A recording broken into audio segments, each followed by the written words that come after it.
me tell you, it's in the air. Joy is in the air. Love is in the air. Can you feel it? What it feel like? Freedom. What it feel like? Don't sleep on it, brother. You might get left, sister. Can you feel it? What it feel like? Freedom. What it feel like?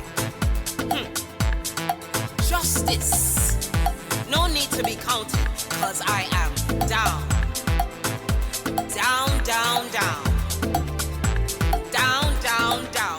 Down for the end of racism, for the end of bigotry, cause I am down. For the end of misogyny, that's right. For all the isms out there, just down, down, down. Let's bring it down. Rise up, people. No more foolishness, and let's bring it way down. Riding the river of change into the cries of contrition. This is the way that we bring it down. Down, down, down. Down, down, down. Down, down, down. Down, down, down.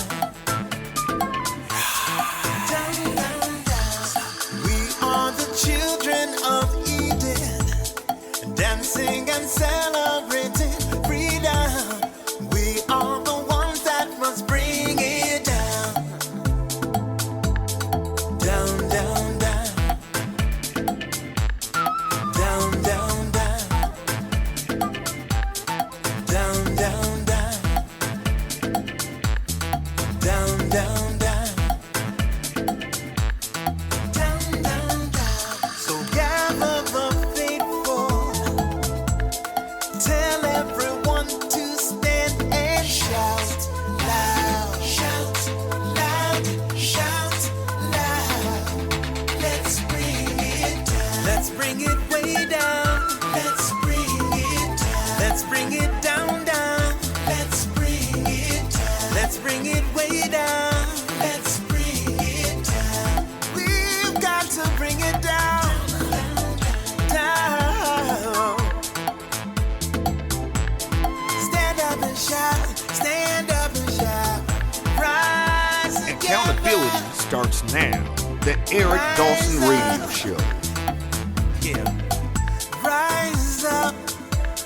Stand up, shouting loud. If you are not prepared to come to that table and to represent that voice, don't come. Because we don't need any more brown faces that don't want to be a brown voice. We don't need black faces that don't want to be a black voice. We don't need Muslims that don't want to be a Muslim voice. We don't need queers that don't want to be a queer voice. And if you're worried about being marginalized and stereotyped, please don't even show up. Diane L. Murray Clements. Good morning. Are you concerned about being marginalized and stereotyped? I'm not considered worried about nobody in their dumb opinions. I'm really not. You know what? That's the best way to say it, right? I'm not worried about, if you're worried about people's dumb opinions, then don't even show up, right? Welcome, guys, to another episode of the Eric Dawson Radio Show. We're here every day from 10 to 12, trying to inform, engage, and empower you. And we're not afraid of being stereotyped or name called, right? We're going to bring you the information. Hopefully, you'll take that information and you'll use it to empower. And I want to be more specific now. You'll use it to build economic and political power, right? So when we say inform, engage, and empower, it is to empower you economically and politically.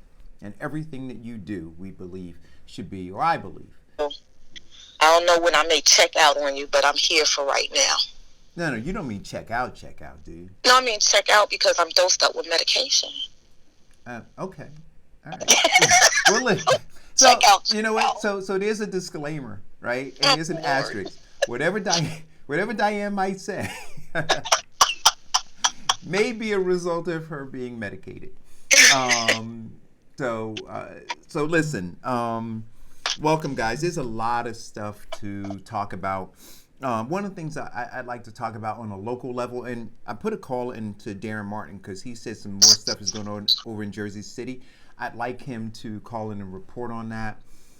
Anybody who has some feedback on what's going on in Orange, as they continue to investigate that, please let us know. Now, I will tell you from the Orange stuff, and I think I mentioned to you guys in 2015, I broke the story, and I had the only photograph of the FBI going into the library. A very, very reliable source says to me, if you read that article and talks about friend number 1 and friend number 2, a reliable source says friend number 1 and friend number 2 are, and not particularly in any order, but Willis Edwards, who was the former BA, and Tashimi Cooper. That those are friend number 1 and thing number 1 and thing number 2. So are they informants now, or they're just? Hey Diane, you know how it goes. The first one that can sing. The first one that gets to the door to FBI. Yeah, man. Yeah, they're racing now. They're lacing up those New Balances, Diane. They're running. They're gonna be sliding across the hallway. Move. That's absolutely right. You know, their phones are ringing off the hook. People they're gonna be doing the OJ jumping over kids and stuff, running down the hallway. Which room? Oh, God. Let me in. Hey, listen. Oh man. I mean, we've seen it before, right? We saw it with the Newark watershed in Newark. And what did they do? They did the article of Oscar James, and they said Oscar made frequent trips to the feds to talk, and as a result, Oscar's not in jail. And, there are a lot of people who are in jail. And so if anybody looks at that as a pattern of how it works, that's kind of how it works. You know, you get caught, but then, you cut your deal early and quickly. And, and if you're singing the right tune, right? It's all about singing the right tune. But if you're singing that right tune, man, So I'm telling you all right now, don't do nothing criminal around me. I'm telling, because I'm not going to be able to hold it in. I'm telling everything. Everything. In fact, they won't have to look for me. I'm calling them like, look, this is what I know. That is so. But man. My father always told me, because he's always been around politics, right? He got a number of people elected into office, and he sat in a lot of rooms. And, my father always said, don't say anything that you would not say if the Attorney General was sitting in the room.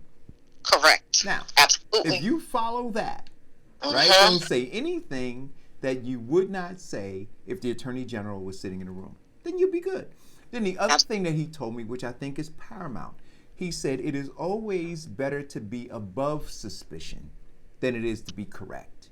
And what he meant by that is you may have a right to be someplace, but doesn't mean you should be in that place, right? Because you being in that place or you being around those people, right, doesn't put you above suspicion. Because if those people are involved in dirty dealings, even if you're not, the very fact that you are in their presence makes you suspicious. And it just creates unnecessary issues for you, right? So, yeah, you may be innocent, but you got to go get a lawyer now. You may be innocent, but now your name is dragged through the mud. You may be innocent, but all these things are happening because you chose to be correct as a result of being above suspicion. So, always better to be above suspicion than it is to be correct. 1. 2, it is always better to assume the Attorney General is listening to every conversation that you're having. Well, it's funny that you should say that. Uh-oh. Because on the local news here in Hillside, there has been, I tell you, it never ends. There was a meeting amongst the council president, the vice chair of the council, and the mayor, her business administrator, her attorney, not sure if he's the same disbarred attorney that they have now classified as a secretary, as well as her CFO. And they had a meeting that she videotaped. And apparently the videotaped meeting is now circulating out on Facebook. And residents are very peed off about, one, that the meeting was videotaped, and second, that it looks like, and I don't know why she videotaped it and why she would release it, because if she videotaped it, that means she released it and didn't just get leaked out there.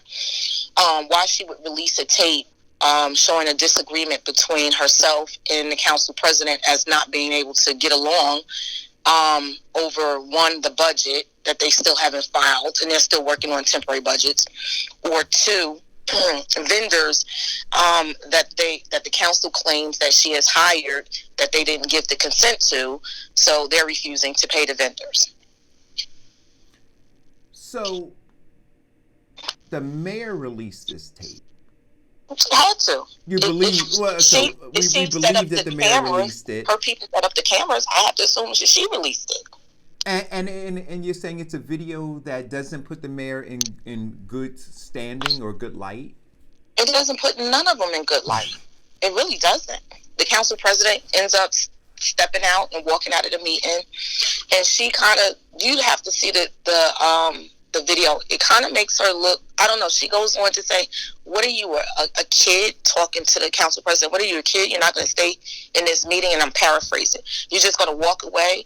What, the lights and stuff are going to get turned off in the town, and you're just going to walk away and not discuss this? And the council president is saying to her, look, you want to have a budget meeting, you want to talk about the budget, you should be sitting down with the finance committee, because there's a finance committee that oversees the budget and approves it and reviews it and then sends it back to the council for review. And he's like, this is the procedure. Why are you talking to me about this when I'm coming to talk to you about vendors that you hired that were not approved by the council? So it's like a lot of back and forth. Nobody's getting along with each other, but it's also because of that, because of their egos. There is a stalemate in the township. So services are not being provided. Trash is not being picked up properly, as it should be. You know, streets aren't clean the way they should be. It's a lot of stuff that's a build-up because everybody's not doing what they should be doing. They're fighting with each other about what's not getting done. And we wonder why we're in the situation we're in right now. See, but this is part and parcel, Diane. When I have my conversations and you hear people, so when I have my conversations and I challenge folks based on qualifications, based on past experience, right? So if you're running to be in elected office, that means that you have to have some managerial skills. That means you have to have some project management skills. That means you have to understand budgets. You have to, and when I say managerial skills, that means that you have to be able to work in cross-functional teams, right?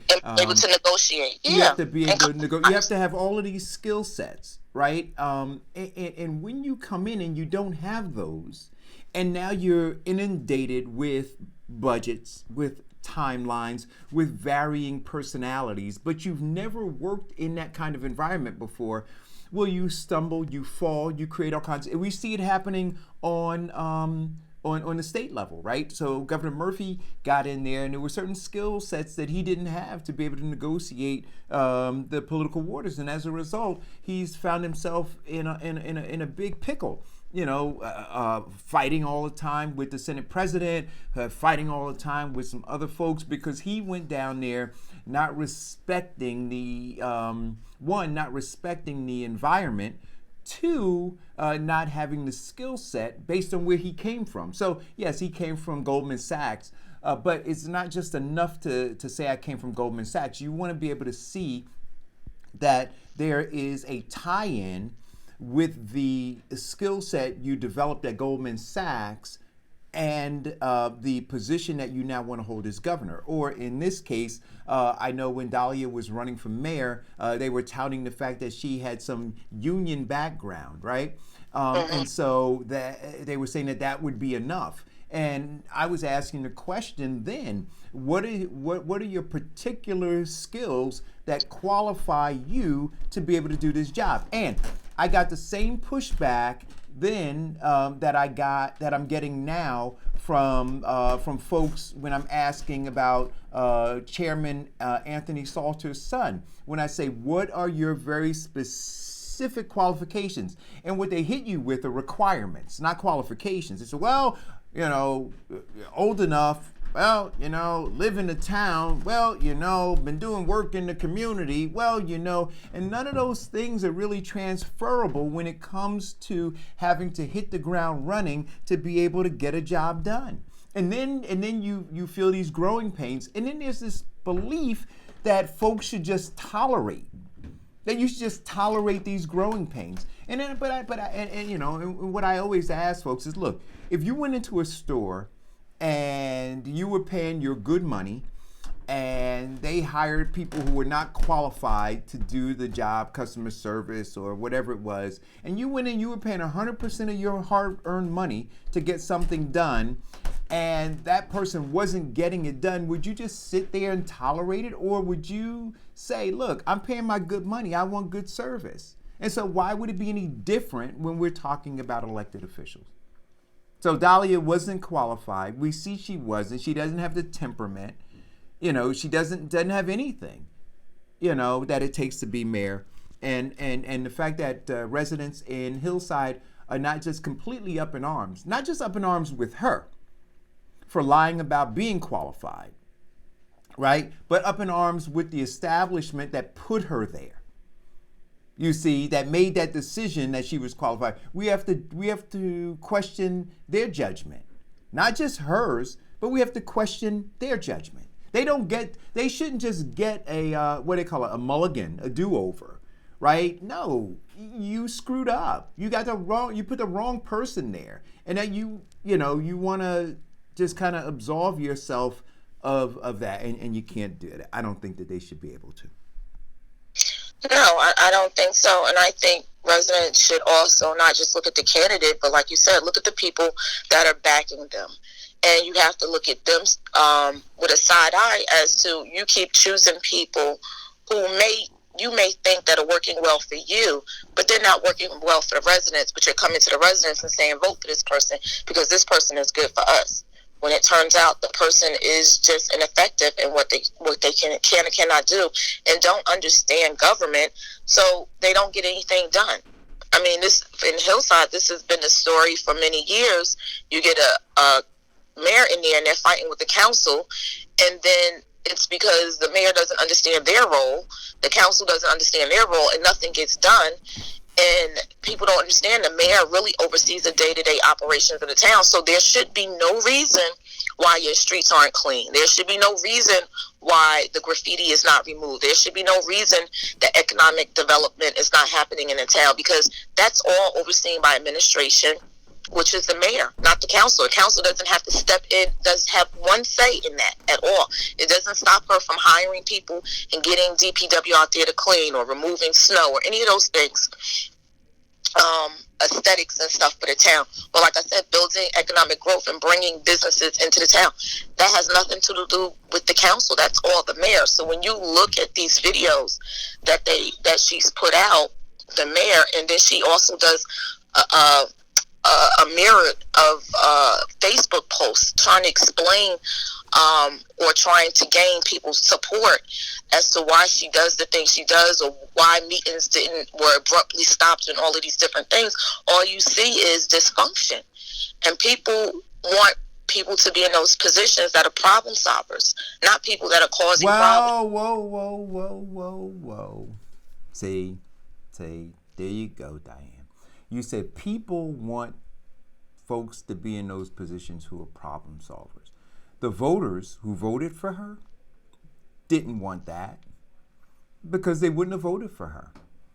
They would have evaluated her background and realized that she wasn't a problem solver. They would have evaluated her background and realized that she didn't have the acumen to do what needs to be done. They would have done that. And the people who put her up, the people who financially supported her, the unions that got behind her, the establishment that got behind her, all of those folks would have properly vetted her if they really wanted somebody who was a problem solver. But that's not what they wanted. They got what they wanted. I don't know that they got. Well, I wouldn't say the residents got what they wanted. I think the party that supported her got what they wanted. Right. And now they're dealing with something that they can no longer control, because that's what's happening. They can't control what they got. So nothing is getting done on either side, whether it's for the residents or for the party. Nothing is, it's a stalemate. So I think the better statement in what you said is what the residents want. The residents need to be educated on the proper questions to ask. What is your background? Not just that you worked here, you did this, but what programs have you put in place elsewhere? What have you initiated? What budgeting plans have you put in place? But Diane, let me ask you a question though, right? So let's look at that voter pool in Hillside, because I don't think that the dynamic in Hillside is any different than it is in Newark and Irvington, East Orange, Union, all the rest of those, right? So you have the political bosses, you have the union bosses, you have those are the entities that really control politics, right? The special interest groups. Those special interest groups get out and they churn out the vote, right? They have what they call their ground game. And I think that I indicated to folks before that, the ground game is really like, when you look at slave catchers back during slavery, when you had people wanting to leave the plantation, they were trying to escape and be free. They would dispatch the slave catchers, and the ground game was to corral the slaves and bring them back to the plantation. And so every election cycle, dare somebody want to leave the plantation, then what the special interest groups, the unions and the party bosses do is they dispatch slave catchers to go and threaten and do whatever they need to do to corral those who would seek to be freed from the establishment and then herd them back into the polls to vote. So saying that, the people who go and vote because of union affiliation or affiliation with the political establishment, I mean, are they really voting for a better Hillside, or are they voting against their interests and voting for the interests of these special interest groups, meaning the political party bosses and or the union bosses? I think what's happening is people are putting their faith in individuals that are selecting people for them, and they're going along with that. So when you talk about union support, you have a union leader or a union boss or whatever, the union president that says, look, I have X, Y, and Z. This is the person that's going to represent us. This is the best person for us. And then you have thousands of union people behind them that says, okay, that's our candidate. That's what we're going to push, because they're for the union, not necessarily for the person, but they're for the union. And they have not been able to separate that they really need to vet their own individual candidate. Even if the president says this is our candidate, they need to push back and say, well, why is this person the candidate and not that person? Right. What makes person qualified as opposed to that person? And maybe we don't think this person is the person we need to choose, and push back. But because it doesn't start at that level, then it gets to where we are, and you have a mayor in Hillside that's pushed by a union, but not pushed by the people and individuals of the town, which is unfortunate, because the residents are the ones who vote. Those union workers, the majority of them, don't even live in the town. Right. They're pushing their agenda for whatever it is, and their agenda is usually to make sure that their people get jobs. They're the first ones on the front line to get the jobs and benefits and stuff like that. That's their purpose, which is nothing wrong with that purpose, but that's their goal. Right. Residents have to say, our goal is to make sure our town is giving back to us the way it should be giving back, in the form of what we pay for in taxes. We should have a pool that is open and operating, which was a big issue from last year, because she shut down the pool, and this year it does not look like the pool will be open again. So this will be year 2 of losing revenues there. Residents are saying, well, we don't have enough recreation and activities for our kids. Our taxes pay that these services should be provided. Those services are not being provided. So moving forward, residents should be more educated and thoughtful about not just going with whatever the party line says or whatever the flyer says that comes through the mail, but literally talking and having a conversation with the candidate saying, what is it? What is your experience? What can you bring to the table to make this better? Because if all you're bringing to the table is the fact that you're being backed by the Democratic Party, we're already in that situation. That's not going to help us. Because what happens is, again, the Democratic Party supports people. They become mayor, like the mayor we have here in Hillside, and then they support the council, and they're no longer working together. Now they're mad at each other because some outside entity said you need to do X, Y, and Z, and now all of a sudden they got this seat, and they think they have power that they don't have because they forgot who put them in the seat. And that's where the conflict happens. Right. And that's why everything is a stalemate. Right. And through that entire process, there's never a day of reckoning in terms of accountability, right? So the people who during election time dispatch the slave catchers, i.e. the ground game, and knock on doors and bombard the community with literature, mailings, that and robocalls that say, we endorse this person, this is the best person in the world. Well, when it doesn't work out, when there is no advancement in economic or political power, when there's no advancement in city services, when there's no advancement in improving the conditions of residents there, all of those folks who are responsible for installing those people, they don't take any responsibility, right? Their role now is to just say, we're still the leader. We want to now tell you, because we've got an 0-20 record, right, in terms of picking people who are advancing these agendas that are resident focused. But give us another shot, give us another chance, right? We want to make another recommendation, and there doesn't ever seem to be, and this isn't just unique to Hillside. It is unique across. I mean, it is across the board. They're often given a 50th chance, a 60th chance, a 100th chance, and literally, if we look at our communities, we're batting 0, right? And we don't replace the person at bat. We allow them to step up and swing and strike out again. And I'm not talking about the elected official now. See, and this goes into the whole Trump thing. So it's not about stopping Dahalia. It's not about stopping or Angela Garretson, right? Or it wasn't about stopping. It's about stopping the machine that produces them, right? So if we're talking Trump, it's not about stopping Trump. It's about stopping the machine that produces him. It's not about stopping Murphy. It's about stopping the machine that produced him. See, and until we're going and looking at the machine that is birthing these defects, right? Dealing with the symptom as opposed to dealing with the disease will just wind us up with another symptom. Another Angela Garretson, another Dahalia, another Corzine, or now Murphy, and then somebody else, right? But we have to get to the core. And the core is the party that supports it. And beyond that, it is the elected officials at the very local level that undergird it. We have to get to that. And if we're not getting to that, focusing on these individuals and then allowing the machine that picked the individual to pick the next one, I mean, this is the definition of insanity, right? Doing the same thing over and over again, expecting different results. Absolutely.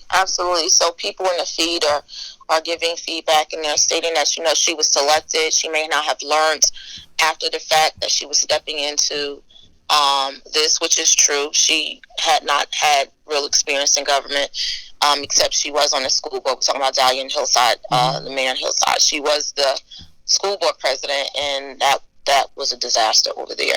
And it's still a disaster because I look at it, when you have a school system that is not producing 90% and above graduates and going to great universities or starting great trades or stuff like that, then your school system is a failure. other people are saying sometimes the powers that be select people elected to positions because they don't know what's going on, which is the majority of the time. They do that. They select people that are naive to government and naive to the system. Or like I had a conversation with a person yesterday that said they were looking to run for office in a particular town. And they said that they were told before that they couldn't run for the seat, that somebody else, the party was putting somebody else up. And they were asking me their opinion. And I said to her, I said, look, you have to decide. Are you a Democrat first or not? Because that's going to decide whether you're going to run for office and whether or not you're going to run regardless of whether they tell you whether you can run or not, because they don't give you permission to run. Anybody that fits the requirements can run for office and submit their petitions. But what is your real reason for running? Is it you want it to be easy, so you want to run with the party? Is that what it is? Or you really want to get stuff done? And after talking to the person, I said, you know, the stuff that you want to get done, you don't have to be a council person to get that done. You can do that now. So I think people have to have a realistic conversation with themselves also as to why are they running for these seats. Are they really trying to make things better for the residents, or are they trying to improve stuff for themselves? Right. And again, I'm going to say that the only reason that folks should be running for these political seats is to gain economic and political power for those who don't have it. If they're not running to do that, then they're running for self-serving purposes. And we should vet that, and then we should remove them. It's very clear. When you ask that person that question, say, well, why are you running? It should be very clear to them, the current conditions, that you have those who are in power who are not concerned about those who are powerless. And things have not changed in, they've never changed, right? We're at the very bottom of the bottom. And so in order to move us from there, so if they present you with a platform that suggests in any way, shape, or form that they want to extricate us from the very bottom of the bottom, the only way to begin that process is the seizure of economic and political power. So them talking about doing that, and I liken it, Diane, and I was having a conversation last night, and I'm enjoying the way that I am being molded by listeners of the show who call me and we go through stuff, and then I'm able to codify it a little bit more. But it's kind of like you're building a house, right, Diane? And you don't have the foundation, you don't have anything done, and you're trying to figure out how to put walls up on the second floor. The contractor is going to look at you and say, wait a minute, what are you talking about? You say, I want a frame on the second floor. So you haven't even excavated. You haven't poured any concrete for your foundation. You haven't built the first floor out. How are you on a second floor already? And that is exactly what it is here. So when you see these politicians put out their literature talking about things that they want to do on the second floor, which is, I want to improve the neighborhood, I want to improve the school system, I want to, lower taxes, whatever it is that they say, that's all second floor, third floor, fourth floor stuff, right? The foundation has to be laid, and that foundation is you have to have economic and political power in order to do any of those things. So the question, guys, again, should be very, very simple. You ask somebody, why are you running for office? If the answer is not to seize political and economic power, then everything they're telling you is a lie. Because it's not going to happen. Absolutely. It's a lie. So listen, I saw yesterday, and so speaking about no transformative change, right? Luis Quintana celebrated his 60th birthday, and I saw the picture up on Facebook, and not only were people congratulating him not congratulating him, but wishing him a happy 60th birthday, but they were also congratulating him on 34 years of public service. No, I'm going to say that again. Congratulating him on 34 years of public service. So I started thinking to myself, the last time I walked through Newark, which was this weekend when I was canvassing, and I saw how filthy it was, I'm saying to myself, what has he done in 34 years? So if you were to hire somebody, if you were to look at Newark 34 years ago and you were to say, you know what, I'm going to hire somebody. And when I hire them, I'm hiring them because here are the issues, here are the challenges, right? Would you imagine that it would take 34 years to get us nowhere? Because that's where we are. We're nowhere. There's been no transformative, there's been no change. Well, for some people, they would say there has been change. They would say, look at downtown Newark. It's built up. It's nice. So for them, that is change. But I think when you're talking about formative change, you're talking about the entire city. Yeah, if you go onto many of the number streets and going up Springfield Avenue and South Orange Avenue, those streets look the same as they did or worse from the riots. Diane, the change I'm talking about is there economic, have we gotten any closer to economic power? Have we gotten any closer to political power? So when we look at all of the ills that are impacting Newark, so let's start with crime, right? And so when they talk about, and I had a conversation with somebody who said to me, Eric, you know why the crime numbers are down in Newark? I said, why? He said, because, and they showed me, they said, see this block over here? All of those people got locked up. And see the block down there? All of those people got locked up. And over there, they all got locked up. So if lowering crime, if the plan to lower crime is not to create opportunity and develop human capital, but to lock people up, that's not sustainable, right? Because the next generation won't have opportunity and won't be developed. And so they're going to create crime too. So if the goal is to create this circular kind of thing where you have a system, Diane, that perpetually spits out criminals, and then you have a system over here that's going to lock them up. Well, that's the prison pipeline that we're talking about, right? That's the us being the commodity to the wealth of, corporation and white supremacy, right? Where, they're building, and somebody said to me, Eric, they determine how many cells to build by the time a kid gets in by the time you evaluate a kid in the third grade. They kind of can track whether or not you're going to go to jail. And that's because they know whether or not that town or that community is developing human capital, whether or not that kid is going to have options and opportunities. And if they're being deprived of the options, opportunities, and the development of their human capital, then the only recourse, right, or one of the few recourses would be to go and involve yourself in criminal activity. And then they have a net over here that's ready to catch you and put you in that bed that's going to cost $390,000 a year. Right? That sell. So when I talk about there's been no development over 34 years, that whole thing hasn't changed. So you look at the median income in Newark, right? So I'm not looking at the buildings. I'm looking at the people, right? Because the Newarkers, because there'll be new people that'll come in, and the actual land has whatever its value is, its intrinsic value. I'm talking about the people. So when you say the poverty rate has not improved, hasn't gotten better, when you talk about the underemployment rate, when you talk about the infrastructure, the educational infrastructure, when you talk about those things, all of those indicators say that we're really, really sick and dying. And so for a guy to be over all of that for 34 years and to take some sort of credit for it, that is the thing. To me, that is one of the most contemptuous things. If I were looking at those statistics, Diane, and I had sat over that for 34 years, there's no way that I would find any pride in saying that I was responsible for that.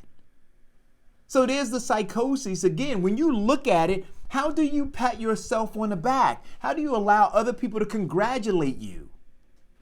So then what do you tell the residents that they should be looking for and asking about? Because the ones that are voting for these loser elected people, because they're losers, but they're in the positions, are just their supporters. The ones who are not voting are the ones that are disgusted with the situations that they're in. So instead of them not putting up another candidate, they just choose not to vote at all. Well, I don't know that they're disgusted. I really don't. It's difficult for me to say that they're disgusted. If they were disgusted, I would imagine that they would really want to change things. But I don't know. I'm not prepared right now to say that they're disgusted. I will say that the people who vote for him and who will probably vote for him again. So understand, he's in office longer than my oldest daughter wasn't born and she's 30, wasn't born when Luis Quintana was elected. I mean, I want you to understand that. And people think that that's okay. And like you said, those are his supporters. So those are people who are personally benefiting in some way, either directly or indirectly through a family member or friend. And so they're happy to go and cape for Luis Quintana, who in turn capes for a failed system, right? And so that's why New Jersey looks the way it does. That's why the county is the way it is. That's why Newark is the way it is. Because all the way up the ladder, you got the person who's caping for Louis, and Louis caping for the system, and the system is spitting out people like Phil Murphy, right? So those who are conscious need to become more active. And like we say on the show, those other people who are, at least right now, brain dead, we need to just move them aside, and we need to become more aggressive in ensuring our survival, right? Because that's what we're ultimately fighting for, our survival. And so we can't rely on people who are not in the fight. We don't have any more time to say, wow, John's not in the fight, Mary's not in the fight. We just need to move John and Mary out of the way, and we need to fight. That's what we need to do. So we need to identify more people who are interested in fighting. We need to identify, and each of us need to go and teach another one of us, right? So that's the other thing that we can do. So when we talk about folks sharing the show, as opposed to just listening to the show, taking the information and spreading it out to try to grow the number in the informed class, because I believe that it is going to be the informed class that is going to win the day, if the day is going to ever be won. Right. But you know what I have seen, here in Wildwood, they had a meeting down at the convention center for Trump, and thousands of people were sitting out there for days in the cold, laying out on the concrete, waiting for him to come so that they could get in to see Trump. Right. So, and I talked about this a little bit on yesterday's show. And in Montclair and other places, people were having anti-Trump rallies, right? They were protesting Trump coming, as opposed to protesting and pushing back against the system that developed Trump. This is exactly what I'm saying. So you saw this massive tumor in Wildwood, right? You saw the massive tumor in Wildwood. That beat Trump. That is just a metastasis of a larger tumor that needs to be dealt with, right? And that is both parties that engaged in self-serving behavior that led to the people being disaffected and wanting to push back against a system, which led to people saying, we're going to vote for Trump because we want something different, right? And now the system, Democrats and Republicans, don't want to repair that. They want to focus on trying to get rid of Trump, right? And so much so they don't want to repair, Diane, is that the Republicans who believe they can benefit from the disease, right, are willing to keep the disease alive. So they say, don't even kill the symptom. That symptom that you see, that massive tumor that you see, let it grow. Because it's benefiting me right now. And that's the Republican Party. But the Democratic Party doesn't want to take ownership that it is part of a bigger problem that produced that cancer in the first place. Yeah. Right? So and my thing is, they're going to help that cancer grow. Because based on the candidates that they keep pushing forward, none of them are viable. Well, at least for black people, they're not viable. Well, maybe for other races, they are. So I looked at what took place in Wildwood yesterday, And I looked at the the congressman who switched from Democrat to Republican because he didn't want to vote for impeachment, right? Let's understand very clearly.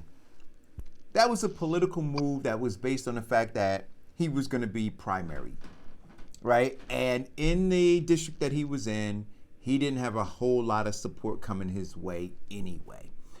So he realized if I jump ship, I could maintain a seat in Congress. And you know what? At the end of the day, if I'm self-serving, it doesn't matter, right? So it was him first and whoever else second and third and fourth. And so now, he's going to probably retain his seat because we saw that massive crowd. They're going to come out and they're energized. They're going to vote for him and he's probably going to win. And so he will have achieved his personal goal, which is to stay in the Congress. And who he serves, he doesn't care. But that's what I keep trying to tell people, right? So whether or not it was the Democratic Party who didn't care when they flipped on Barbara Buono and voted for Chris Christie, or this guy who flipped on the Democratic Party and now is going to vote for Donald Trump, it happens on both sides. So for Democrats now to look at this guy and call him a traitor, they have to look at themselves and say, well, wait a minute, what were we when we kicked Barbara Buono to the side and supported Chris Christie? But voters what happened to Barbara Buono? Where did she disappear to? That's also interesting to me too. When people run for these positions as governor, senator, whatever, they run and then they disappear. They don't do anything else. They don't rerun. They don't create other organizations to do stuff in the community. They just disappear. So that lets me know that they weren't really there for anything else except for themselves to begin with. Well, so you know what? And I used to think that too. And in a lot of cases, it's probably true. I mean, I don't know Barbara Buono's heart. I don't know whether she was going to be self-serving or not. I just know that she was a Democrat who was kicked off the bus, and then the bus drove over her and then put it in reverse. Right? So that's what happened to her. Here's what happens to people. Right? So, and I'm going to keep it local. So take a person like Donna Jackson. If Donna Jackson just decided, you know what, I'm going to go and get a full-time job so I'm not running from burning house to burning house helping people who, are without, get resources. I'm going to stop dealing with our residents without addresses and helping them find resources because I'm going to go and find a job and live a life, a financially fulfilling life, right? I'm going to go do all those things. There would be a group of people that would look and say, man, where's Donna Jackson? She hasn't been out here putting in work. But those same people, Diane, did not sign her petition to get her on the ballot. Do you understand what I'm saying? So at some point, and then when we look historically, we see Dr. King died broke. Broke. I'll say it again, broke. But we erect statues of him, right? We deify him. We have streets and boulevards named after him. But people didn't stand with him. But had he said, you know what, I'm going to take care of Claretta and my kids, people would have said, well, where's Dr. King? He's not putting in the work. At some point, and I don't know whether Barbara Buono did it, I don't know whether other candidates do it, but when you look and you see that you present yourself as an alternative and you don't have people who are willing to fight for themselves, the question is, how much do you have in you to fight? And then should we be critical of you if you say, it's all I got? I need you to be supportive. How do you encourage people who are in survival mode? We're living paycheck to paycheck, barely pay their rent, barely got groceries, to be so concerned about electing somebody. Right. How do you energize them and tell them that your survival and the reason why you're in the situation is because of the people that are elected or not elected? Right. So what I'm going to say to you is this. That hardcore 30% that Donald Trump has, that hardcore 30%, they're in survival mode. They're in survival mode. They're surviving. They're not existing. They're surviving. They realize this is our chance. This is our hope. This is what we need to keep our heart beating and the blood flowing through our veins. They're in complete survival mode. So when you saw them lining up, Diane, by the thousands, right, waiting since Sunday to attend a rally on Tuesday, those people in survival mode. And that's why I'm saying the difference. And so when Kevin was talking about being in New York and how bustling it was and what was going on, I said those people are surviving. They're fighting for political power. They're fighting for economic power. And then so that's my whole argument when I say people over there on 14th Avenue are not surviving. They're existing. See, that's how you can tell the difference. They're not going to go line up. They're not going to stand in the cold for anything. They're not going to do that work. See, that's surviving. That's saying, hey, listen, I want that medicine. I want to live. And if they believe that Donald Trump is the prescription to their illness, then they're going to line up to get that medicine. We're in hospice, Diane. So we're waiting for somebody to bring us another turkey, another bottle of water, because we don't want to survive. So we don't want to deal with the real issue of the lead in the water. We just want to exist. So bring us some clean water if you can. But we're not even going to go and get that. I mean, I want you to think about the psychoses. So we wouldn't even fight, in talking to Kevin about the water, when folks were handing out water, you couldn't even get people to help hand out the water that they were coming to get for free. So they're not trying to survive. They're just existing. They're in hospice. Hook me up. Plug me in. I'm on life support. And when somebody ultimately pulls the plug, then they'll die. That is the reality of that's our condition right now. And so I'm simply saying that those people, we have to recognize who they are, right? I'm not saying that you ever give up on them, but I believe that we have to amass a large number of informed people who are trying to survive, right? And then we have to wage war, and we have to seize political and economic power. And then through that political and economic power, right, we can provide the remedy for those people who are currently in hospice. That's what we have to do. Because those policies, the change in those policies is what's going to be necessary in order to bring that about. But they understand that.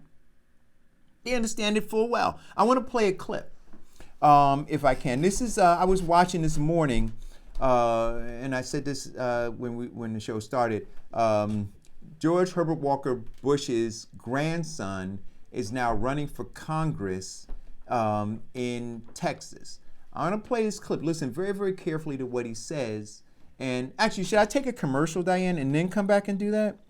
Yes, you should. All right, you need to direct me on those. Well, you had time, but yeah, you could do either one. You got 4 minutes for well, either. But this is going to be a long segment. So let's do the commercial then. Dissecting what he said. All right, so here's a commercial, guys, and we will be right back. Do you have loss prevention or safety concerns?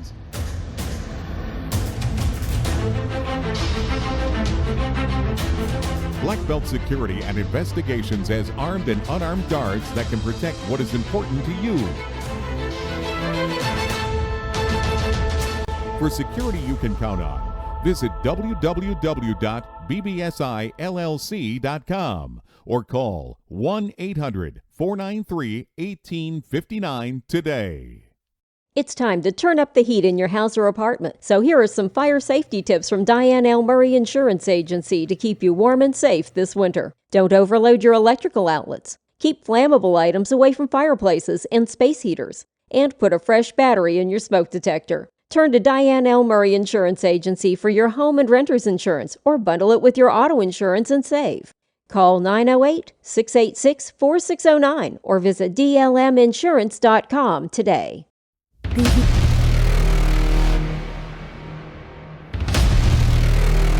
BBSI.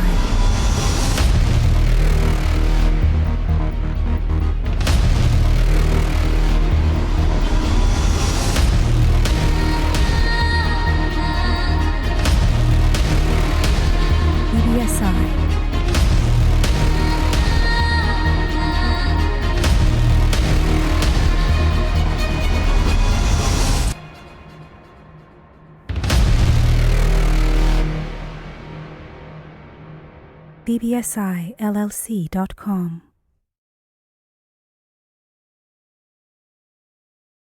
So, before I play this clip, well, I'm going to juxtapose it so that you guys get it. But before I do that, Diane, are there any more comments that we need to address in the feed? No, just the basics. Well, some say some black folks were paid, they read, to attend the Trump rally. They also find it very difficult for, like I said before, for people to concentrate on politics when they're in survival mode. So that's it. Right. Yeah, I mean, that's just challenging for me. I mean, I get it, right? But how, excuse me, if you're not looking at the cause of your problem, right? So when you, whoever's put that in there and said, hey, people find it challenging. So I realize I have this issue, right? I'm not looking at why I have the issue or solving the issue. I'm just focused on the issue. No, what they're saying is, and I can totally understand what they're saying. They're saying, for instance, I'm a single mom. I got a job. I'm working 2 jobs to make sure I keep a roof over my head. I'm in this situation because I'm not getting paid enough on one job, so I have to take 2 jobs. Got it. So that's what they're saying. No. They're not saying that politics is a direct correlation to where they're at in their life. Well, that's my whole point to you, Diane. So now you got a person who's working 2 jobs because one job doesn't pay enough money. And what is it that they think is going to happen to correct their circumstance? That's exactly what I'm asking. Second job is helping getting them by. They're not. This is what I'm saying. People do not see how politics is affecting. No, well, how policies are affecting their direct life. They understand now. They understand if they get caught up in the court system, that the court system policies and laws are not fair to them. They understand that if they're in that system. But when they're in the system of unemployment or underemployment, what they see is there aren't any jobs here and I can't get a job. That's what they see. They don't understand that the policies that politicians make to bring in companies, to entice companies to come here, to hire in their employees, to make sure that their employees are the first to get hired. They don't understand how that is affecting them and how, if they had not elected that person, that they could possibly have a job. And so how do you suspect, or maybe that person, if they're still listening to the show, how do you suspect that person or those persons who are struggling because they're underemployed or unemployed, how do you think they believe circumstances will change? Circumstances change if they get a better job. They still don't. But that's the question I'm asking. So how do they believe they're going to get a better job? How do they're going to apply for something else? I mean, let's be basic about it. No, I'm being very basic about it. They're going to apply for another job somewhere else, and that job is probably not going to be within their town, so you're going to have to travel somewhere outside of the town to get a better job. That's how they think. I mean, you think about it. Why would you think that the mayor or the council person would have anything to do with the dollars in your pocket? If you're renting in an apartment, I mean, just take, for instance, in Hillside, if you're a renter, what does the mayor, and this is the reason why I say this, because a lot of people, when you knock, so be clear, I'm not just speaking about the mayor, right? So I'm just talking in general. So my personal, the money in my pocket is not made by the mayor here in Bloomfield. When for most of my professional career, the money that I made was not made by the mayor in the town that I resided in, right? I worked in the private sector. So if you work, but if you work in the private sector, call a please hold. If you work in the private sector, and you're not earning the amount of money that you need to earn in order to pay your bills, right? It may not be the mayor in the town that's doing that, but there are issues, right? So when we talk about wages being stagnant for the last 40 years, 40 years, I think that what it comes down to, Diane, is a lack of intellectual curiosity, right? A lack of reading, right?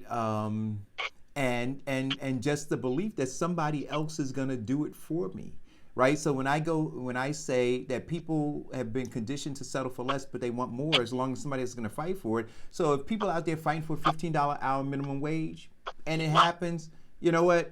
Then I'm going to have that $15 an hour.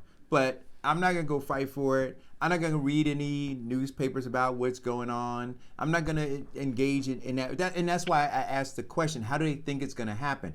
And I think they believe it's going to happen because somebody else is going to do it. Or they're going to live in the situation they're living in and they're going to die. Call or go. Good morning, Eric. Good morning, Diane. Honestly, Eric, to answer your question as to what people think will happen or change, I personally, from my discussions with people, they don't think anything is going to happen.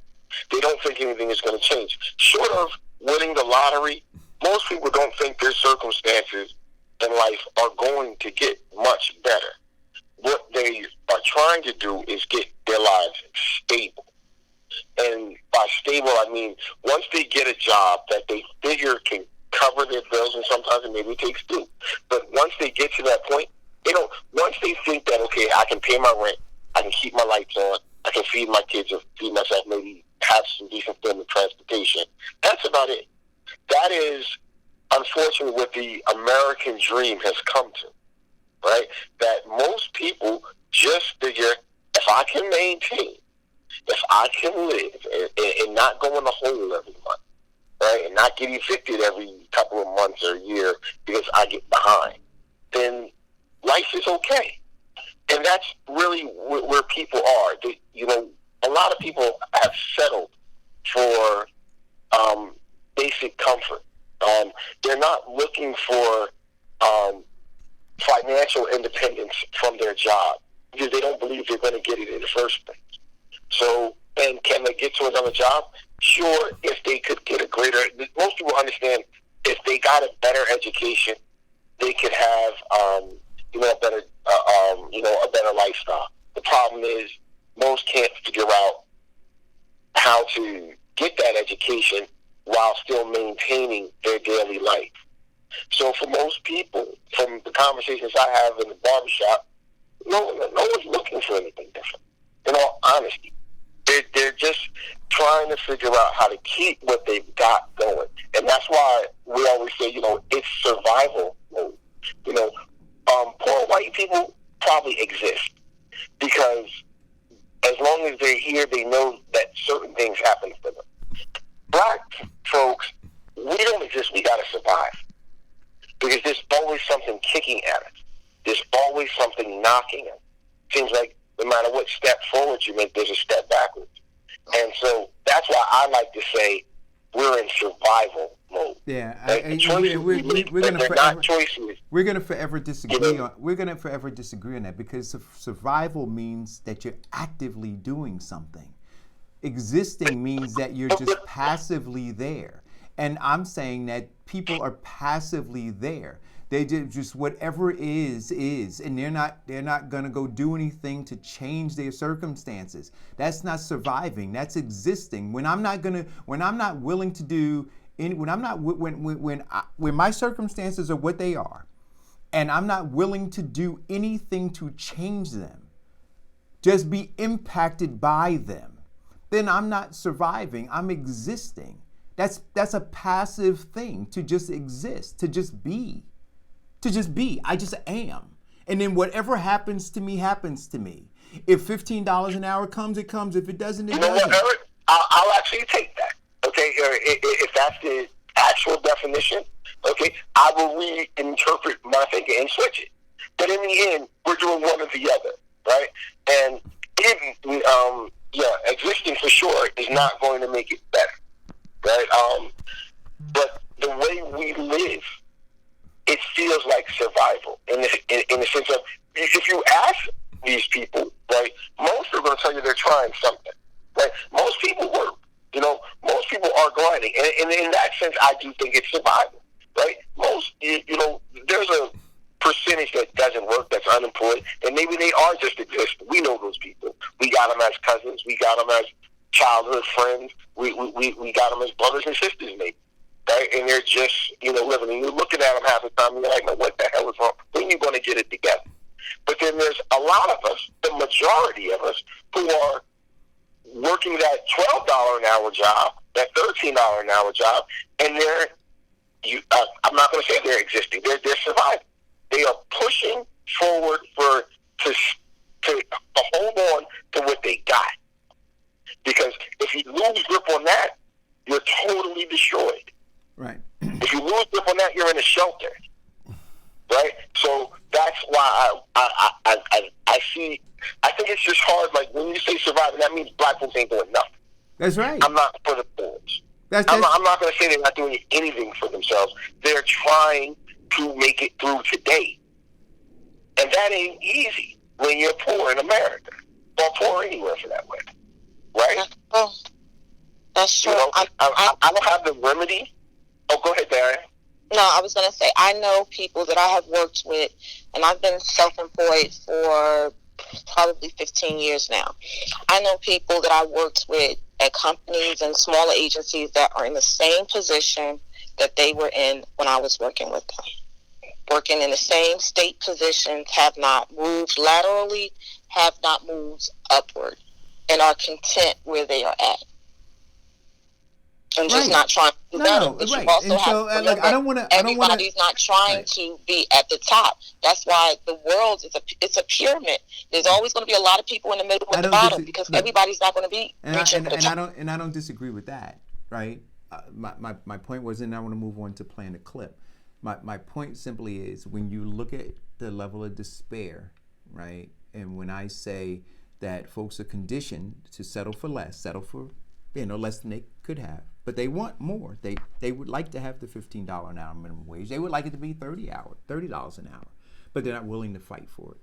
That's why. For the record, it needs to be $30 an hour. The $15 an hour ain't even going to come close. Right. Right. So you know, and again, though, that's the sad part about just America. I know you want to get to the clip, so I'm not going to belabor it. But the sad part is we, just in general, Americans, right, are told by our government to stay at a very low status. And there's just no way around that. And it almost makes people think that we look at our government, the average person, I just have to say this, looks at their government like they know more. Like political leaders know more. This is why they keep getting elected. Because for some reason we believe that they're a little smarter, a little more informed, a little better educated, so that they believe that the reason I elect these people or keep electing these people is because they have a better understanding of the situation and will make it better eventually. Right? They don't know, right? That feeds into what it is that I'm saying. That so they abdicate their responsibility, right, to survive. They abdicate that to somebody else. They say, you take care of that. And not only do you take care of it, but think about it, because you said they rely on their political leaders. The majority of people don't vote, right? So they still rely on whoever is there to do something that they didn't even vote in. So the election came. So I agree with you 100%, Farrakhan. So now they look and say, well, you got a governor, you got a president, you got a congressman, you got a U.S. senator, those people aren't doing anything. But then if you go and look at the numbers, the percentages, the majority of people don't vote. That's what I'm saying. So they, again, are just existing. They've been conditioned to settle for less, but they want more. But the voters, the ones who do vote, they want those people to vote. The people that they vote for, the voters vote for, not the people who don't vote, want the people who got elected to do something. But when you look, the majority of people literally are not doing anything. So we're going to move on to this next clip. I got to say this while you're on the phone, and we're going to talk about this too. I sent it to you, Diane. It came out in New Jersey Globe.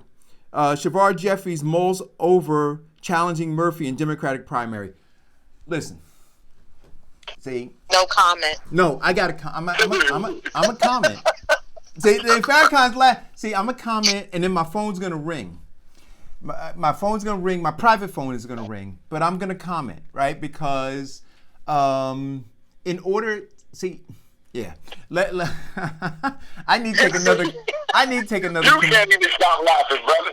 I need to take. Look. This goes back to what I just said before about Bono. Where did they disappear to? Then they pop up again. There are very few things. There are very few things that shut me up. So, listen, what's gonna get me on track, and then make sure you hit the share button because I'm gonna talk about it. Share, subscribe.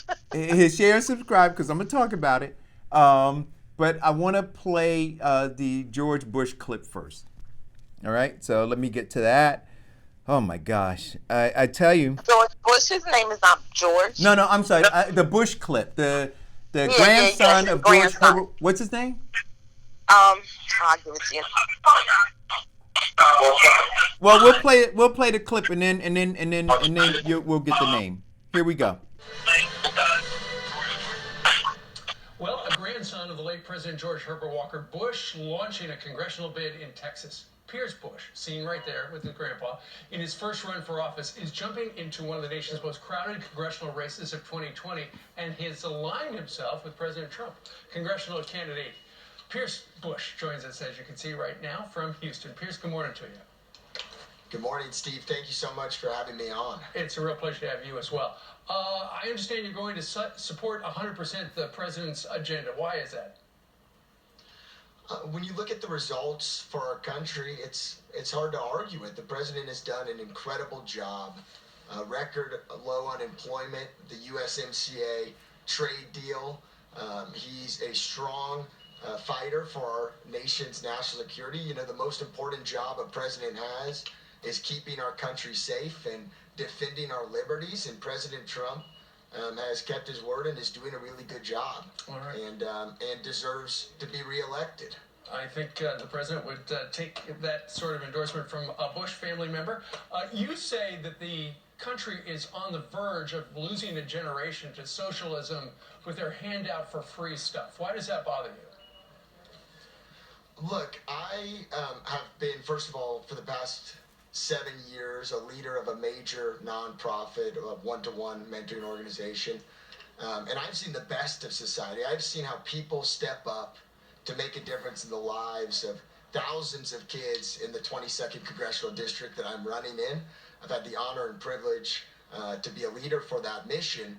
And really, people are at their best when they can make their own decisions for their lives and are not beholden to the Washington elites telling them what to do. We see incredible growth, entrepreneurialism, jobs being created, and all these good things must be protected. It's what's made America so great for centuries, and it's what made America so unique, and we must stand and protect those values.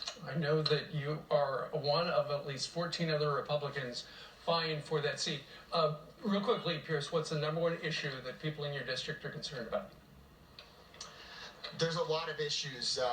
I would say for sure we've got to secure our border. Yep. I've seen thousands of lives impacted by the flow of drugs coming across the border through my work in the community, and we've got to secure the border. All right, Peirce Bush, I'm sure your grandparents would be very proud of you running for Congress down there in Houston. Sir, thank you very much for joining us live.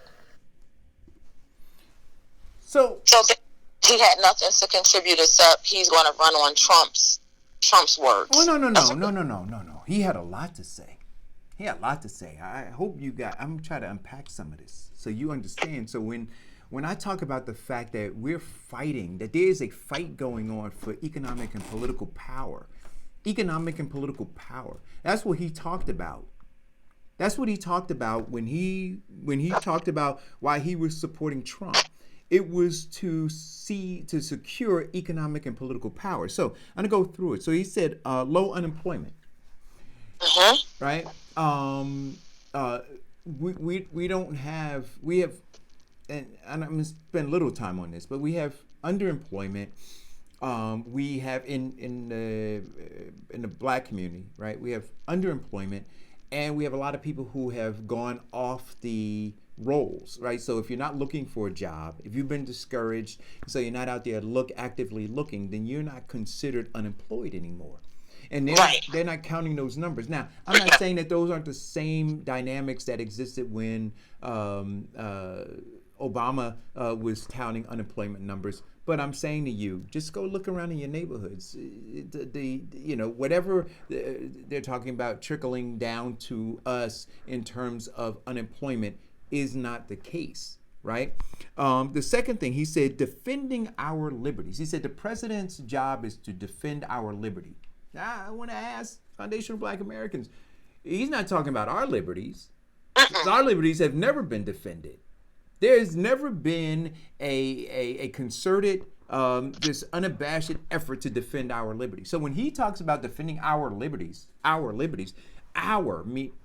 Black people, foundational Black Americans, are not included in that. So he certainly wants to go to Congress and he wants to fight for political power, to continue to fight for political power, to defend the liberties of those people, right, that he considers to be ours. And those are Trump's folks, because he said, I'm going there to support Trump, right? So that group go ahead, Diane, I'm sorry.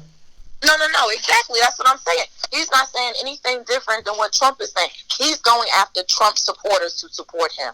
That's what he's doing. Right. So he and trying to secure economic and political power for them. He went on to say, when he was asked about socialism, right? And, look, Democrat socialism, not socialism, democratic socialism. And the difference between the two are, and I posted this maybe about 6 months ago, there are more than 75 socialist programs that are currently active right now. Medicare, Medicaid, Social Security, every bridge and tunnel you cross over, that's all socialism, right? Because people pay into it who don't even use those bridges and tunnels, right? But they pay into it. So that's socialism. That's democratic socialism. But when you look, and he says, losing a generation, he said, we will lose a generation on socialism.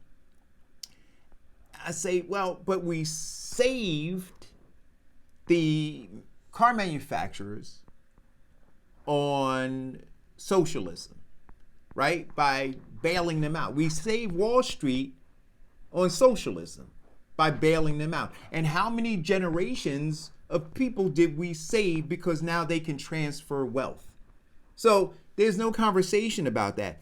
And then he goes on to talk, he says, well, in the district that I live in, people just work hard. That's what they do, and they're able to pick themselves up by their bootstraps. So this is that rugged individualism that he's inferring, that if you only do these things, but he doesn't talk about the socialism of Donald Trump in transferring a massive amount of wealth by the tax cuts. So that's not a conversation that he's willing to have, but that was socialism. A massive transfer of wealth through these tax cuts. And now, I don't care how much entrepreneurialism you want to promote. I don't care how many jobs you want to talk about creating in that district in Texas. You will never be able to catch up in terms of wealth to what Donald Trump transferred in wealth as a result of those tax cuts. So I want you to understand, this is just crazy, but this is what he's fighting for. He's fighting to hold on to that. So when we say fighting for survival, existing, they're fighting for survival. So when those folks in New Jersey showed up, lined up by the thousands, they want to continue to support this, right? You all keep working on this rugged individualism stuff. You all keep preaching this idea that if you just work a little harder. But meanwhile, what we're going to do is we're going to seize and control economic and political power. We're going to make sure that we have policies in place that continue to transfer massive amounts of wealth, while you guys try to get a job. Hello, caller, go. Not being funny, Eric, but transferring tax cuts is not a transfer of wealth. Taxing is a transfer of wealth. Okay. Me keeping my money, that's not transferring wealth. No, but let me, okay, so, all right, so I'll break it down for you. So if the big business, if we already understand that we've had policies that have allowed these businesses to have the money that they've had, right, through policies, regulation cuts, all these other kinds of things. So they already have the money that they have. And then we issue these tax breaks to them. What it allows them to do is take that money that they now have and transfer it. So it may not be a direct, right? So it may not be a direct transfer of wealth, but what it does, Farrakhan, is it gives me the money now that you don't have through policies, right? Gives me more money now, right? So there were policies. So if we go all the way back to whether we're talking about GI Bill, we're talking about redlining, we're talking about all kinds of other things that have allowed this group of people to amass wealth such that when you now implement these tax cuts, they now can capitalize on the wealth that they amassed as a result of the policies that were put in place before. It is just a continuation of them being able to accumulate and then transfer wealth. It's what it is. So that's what I mean by policy. And that's the difference between the chess game and the checker game. The chess game is to advance the piece down the board, right, through all of these other policies. And now once Farrakhan has all of this money, guess what I want to do? I want Farrakhan to keep that money. So now I'm going to create this policy, right, this tax cut that now allows you to keep the money that I allowed you to develop, right? And now you can take all of that and you can transfer it. Right? So your kids, your grandkids, all of them get to benefit from it. If those tax cuts were not put in place, all of those trillions of dollars would have gone back into government, right? Through taxation. But now if you were a beneficiary of the policies, the previous policies, right? The advancement of the piece down the chessboard, right? So we're developing these policies that are allowing you to gain wealth while we're depriving other groups of people. And then when I get to this point, right, it's like moving the pawn all the way down the board, and to the last row, and then you say, I want to exchange it for my queen, right? So they moved it all the way down the board, and then under Trump, they said, you know what, now we're going to reward you. We're not going to allow the government to take that money that we've helped you get. And now you can take that money and you can transfer it. Meanwhile, they say for everybody else, right, who didn't have that money, right, because these policies, these previous policies that denied you the same opportunity, guess what? You can catch up. You just become an entrepreneur. See, that's all you need to do. You just need to work harder. That's what I mean by transfer wealth. Okay, I understand it from that. I just, from the basic sense, right, they're saying you get to keep more with these corporations owned, give it to their stockholders or whatever. Right. So, I mean, I got what you were saying, like, from a social concept of it, like, saying what it's doing or what the government has already done. Right. Again, you know how I feel. Let's separate. Let's not deal with them as much as possible. I think I will say it every day. It is the only answer that we haven't tried. And until we do that, until black folks systematically say, I'm going to keep as much of my efforts, my finances, my skills out of the hands of a mass society or a multiracial society and concentrate it to blacks strictly, I don't think we're ever going to win. Right. There's no way around it. I know, and yeah, it means we might end up letting the government do some things that they shouldn't while we're trying to focus on what we need.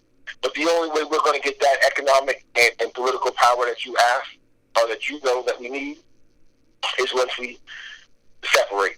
So we have to do that for 10, maybe 20 years. And then maybe we can come back at them and say, you know what, this is what we can do or affect if you don't do what we need. That's it. All right, I'm going to stop listening. And now he also goes on in that clip, Diane, to talk about preserving America's values, because he says America has been great for centuries. So I want you to understand. He said, so America, from my perspective, meaning him, from his perspective, America has been great for centuries. And it's been great for whom? So yes, so for those who are continuing to fight. So one person at Feed says is look how you broke it down. Most people are not savvy enough to think this way and how politics are played and its effects. Many just want to settle and want to exist in peace.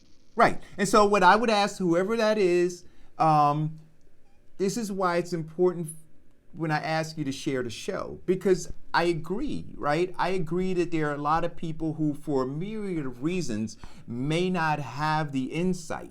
One of the reasons why I decided to do this, and it's 4 years now that I've been doing this, is because I realized that there was some insight. Now, there are people who are brighter than I am in this space, but as an insider, given the entree into rooms, political rooms that I had the opportunity to be inside, I feel now an obligation to pour out of my experiences so that you hopefully can be informed, engaged, and then empowered to do something, right? Which is to seize economic power and political power. So if you hit the share button, maybe one other person could get this information and can move it forward. Call or go. Eric? Yes. Eric, you did a great job explaining tax policy. You just did a great job. Good morning, Kevin. Good morning, Kev. Hello. I just thought you did a good job. That was explained exceptionally well. Yeah, man. I follow one good tax. You did a great job. And Diane, you're absolutely correct too. But I got to tell you, I mean, in that transfer of wealth that you're talking about, they're getting ready to get another $3 trillion this year in those tax breaks again. Right. And listen to what he said. So just imagine. Go ahead.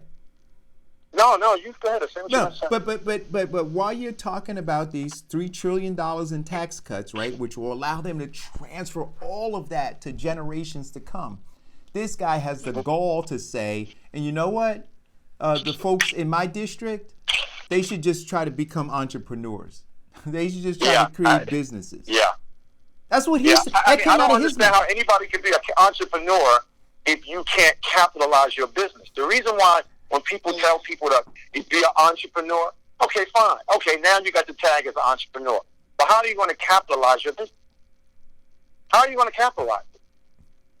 Policies are put in place so you won't capitalize it. Exactly right. Okay, when you buy a house in Newark or Orange or right then and there, certain neighborhoods are red line, right? So we know that's still going on. We're clear on that, right?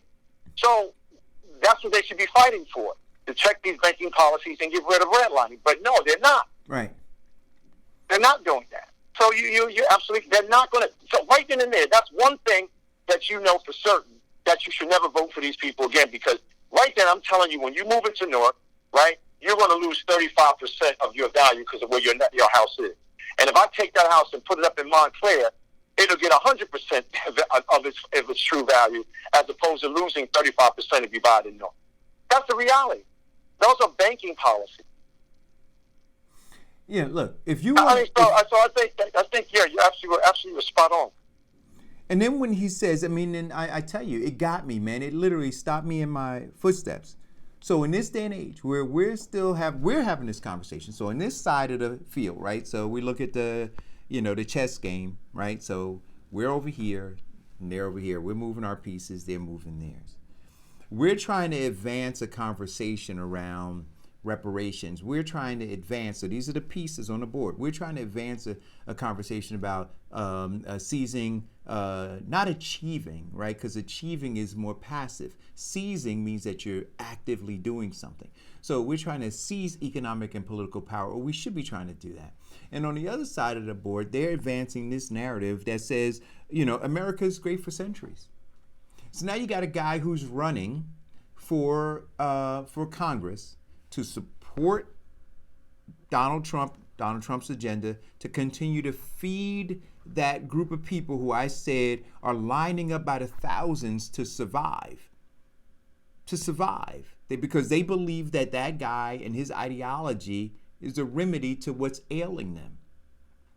Meanwhile, we got a guy and we have a system here where the person that they want to put up to go against that guy isn't unabashedly fighting to ensure that foundational Black Americans' agenda is moved forward, meaning the seizure of political and economic power. I want you to understand that. So now you got Donald Trump. I mean, you got Mr. Bush on that side, and you got Donald Payne on this side. That guy is saying unashamedly, listen, I'm going to continue to protect the interests of these people, which is maintaining control over economic and political power so that we can continue to transfer wealth at obscene rates, right? We're going to continue to keep America great for you, right? We're going to do those things. And over here, you've got a guy who's saying what to you? What the hell is he talking about to you? So when you... Eric, Eric, did you talk about the Trump rally today on the show? Yeah, that's what we were talking about earlier. That these people lined up... Did you know, Kevin, they got 30 porta potties down there for all those thousands of people? Wow. Yeah. Well, I didn't think. I think what I'm quite sure you guys. I want to be redundant. So they all full of shit, huh? Yeah. That was a good one. But well, Eric, here's the deal. That sends a clear message to what state of mind New Jersey is in to me. Right? New Jersey is in a different state of mind. Those people down there, as you've just said over and over again, they're fighting for their interests. They're working for the guy that's going to support them. That's right. Whether we like it or not. And it sends a clear message to New Jersey. Like, you guys got to go because you don't represent our interests. Now, those people organized. They got together. And they don't care what we say or you say or Diane says about Donald Trump. That's their name.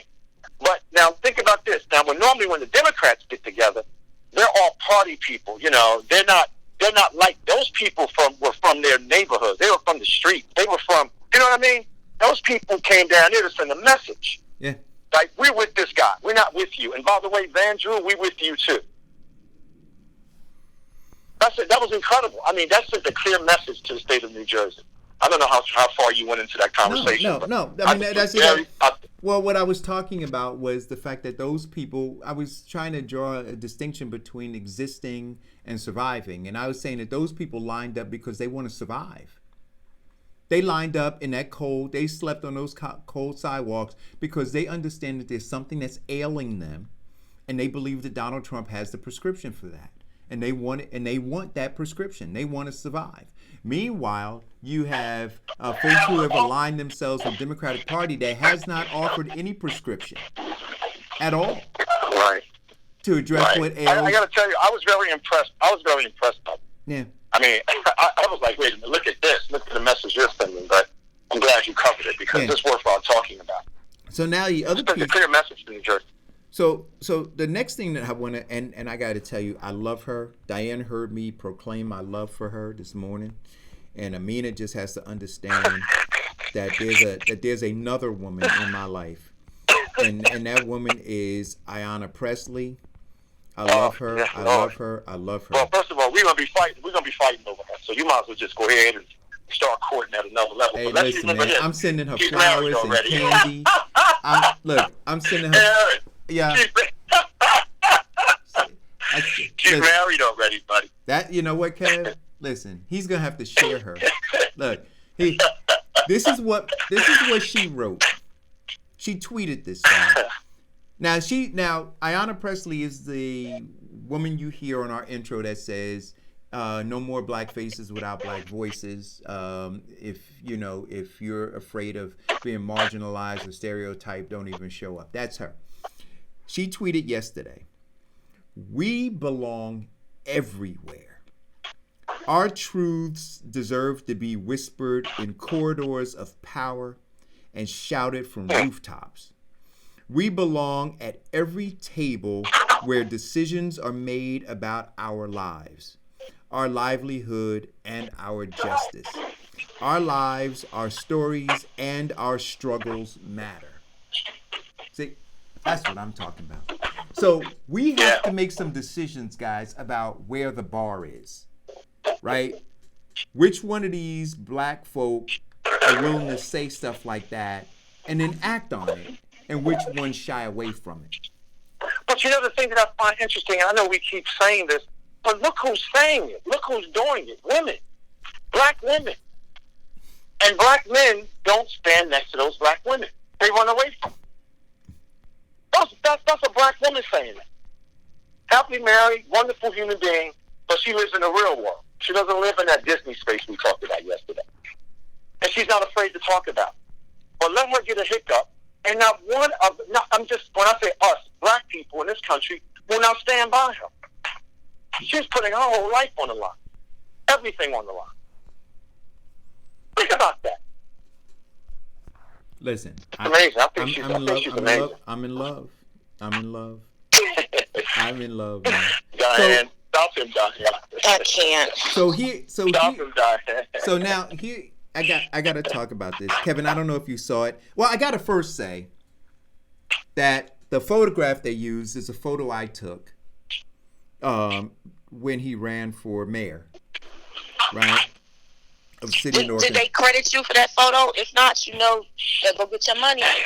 No. I took it during the course of the campaign, and I was paid by the campaign, so whatever I produced for the campaign belonged to the campaign. But it would be nice, because if they credit me for the photo, people would understand that Did you see the photo, Diane? Yeah, I saw it. What do you think about that photo? It's a photo. She's just a hater. She's just a... Diane, seriously, does that photo capture the emotion and everything? Yeah, it was a good photo. No, it's a good photo. So what did you do? It was an action photo. That wasn't a pose photo, right? No, you know what? You can do headshots and things like that, but I think that more candid shots are better. But anyway, the headline from New Jersey Globe says, Shavard Jeffries mulls challenge to Murphy in Democrat primary. So Eric, wait a minute. I'm going to read a little bit.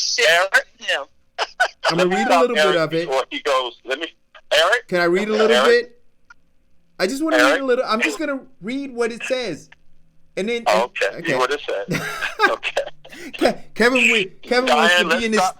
Eric. Kevin wants to be in the studio with me. I had to call Eric and beg him. I said, please leave those people alone. Says former assistant. Well, what he say the other day, they put themselves out there to run for office, so they are, susceptible to criticism. Yeah, that's true. And praise. It all comes together. That's true. So that's right.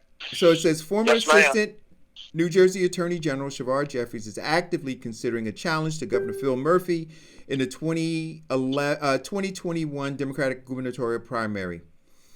Jeffries, who ran a strong race for mayor of Newark 6 years ago, has made calls to some Democratic insiders expressing his interest in the race, according to the sources who spoke on the conditions of anonymity. He confirmed that in a short interview with the Globe on Tuesday evening. So he said, yes, he has.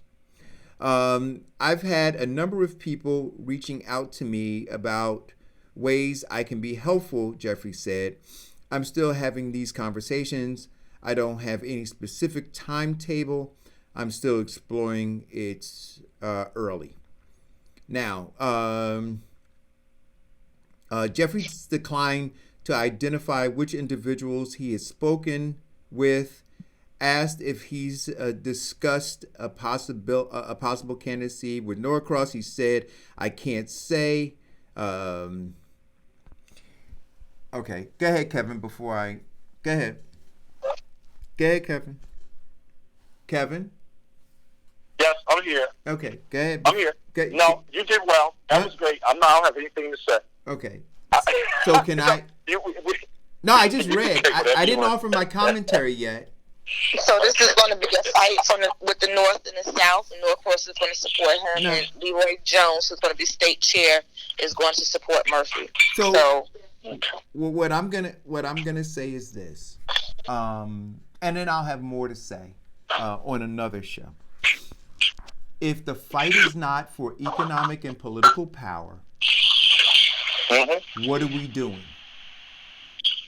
I'm gonna say it again. we should be interested in nothing else. All of it is subterfuge. All of it is maximum sophisticated confusion. If the fight is not for economic and political power, if at the end of the day we're still looking at the system to be our savior, the system has proven itself to be a failure over and over and over again. I'll say it to you one more time. The system itself has proven itself to be a failure. And so if we're looking within the system for that system to correct itself, there's no impetus for it to do so. It benefits from being the way that it is. So there's no reason for it to relinquish anything. So what are you saying? Are you saying that Shavar Jeffries is not a viable candidate and that he's only going to be self-serving as opposed to working for the people? The question that I would ask Shavar is, are you coming out of that same system that produced Donald Trump? Are you coming out of the same system that produced Phil Murphy? Are you coming through the same system that produced Ras Baraka in 2018? Are you coming through the same system that produced Tony Voss, Ted Green, Dwayne Warren, the feds all through Orange? Are you coming through that system? Because that system is diseased. Do you understand what I'm saying? So that system is not correcting itself. It is just producing more of those people. So if you're coming through that system, there's no reason for me to believe that that it's going to be different. So this is where I agree with Farrakhan. We have to separate, but we have to separate from that system. We have to call that system what it is. And then we have to separate from it. But if the candidates who are running are reliant on a system and are then going to try to convince you that, oh, this time it'll be different. This time this system is going to work for you. It has never worked for us. Ever. Has never worked for us. Because working for us means what? It means fighting for economic power and fighting for political power. And we know that system does not want to relinquish it. So, I want to know what system. See, now, if you're... I think that's a very honest question to ask someone. It's the only question to ask. I think it's a very... I actually am agreeing with you. I think that's an appropriate question. For all of them. I think that's a very good question. And we have to ask that system... We have to ask that question of every elected official. Where are you coming from? See, if you're being birthed through a movement, through a true grassroots movement, right, then those people who are propelling you are interested in economic and political power. That's why they're propelling you. If, however, you sidestepped all of them and are negotiating some deal with a system that has kept us underfoot, I don't care what politician you are. It doesn't matter. You're not going to be any different. You're not going to fight for it. I don't care what you say. You're not going to fight for it because that's not what that system wants. So those will be my questions. So if he or anybody else is mulling over, and I agree that Phil Murphy needs to go, but I don't want to replace Phil Murphy with another Phil Murphy. I don't want to replace Cory Booker with another Cory Booker. I mean, you understand what I'm saying? So when I looked at this nonsensical announcement of Larry Hamm running for U.S. Senate, I thought that was crazy. Here's a guy who is in bed with the mayor of the City of Newark, getting a key from the mayor of the City of Newark, who is propping up a failed system that is keeping you underfoot. And that guy says he wants to be your U.S. Senator to do what? To fight for economic and political power? Where he's not pushing back against the mayor who's lying to you while he lines you up in the corridors of City Hall telling you that, you coming to these men's meetings somehow going to give you economic power. got to look at the connectivity in it all. So all of these people, if they're being birthed by, and I think that one of the most disgusting things, and I've been reaching out to the Bernie Sanders folks, and I have not been able to get in touch with them, but the fact that Larry Hamm is a chairman for the Bernie Sanders team in New Jersey, I think is despicable. But it shows that the level of hypocrisy that somebody will go to try to win a political seat. So on one hand, he says that he's aligned with the guy who's trying to tear down the system. Meanwhile, over here, he's aligned with the guy who's propping up a system that's killing you in Newark and in New Jersey. We got to tell the truth. And now, if there's any, So Eric, they didn't call you back. Which people? Are you talking about Bernie Sanders? I'm talking about Bernie Sanders people who didn't call me back. Okay. Right? I just wanted to make sure. But you got to tell the truth. So see, well, maybe I'll forward you. I appreciate your honesty. They won't stop calling me. I can't. Both of you was talking. I can't. I'm sorry. I said I'll forward you their contact information because they won't stop calling me.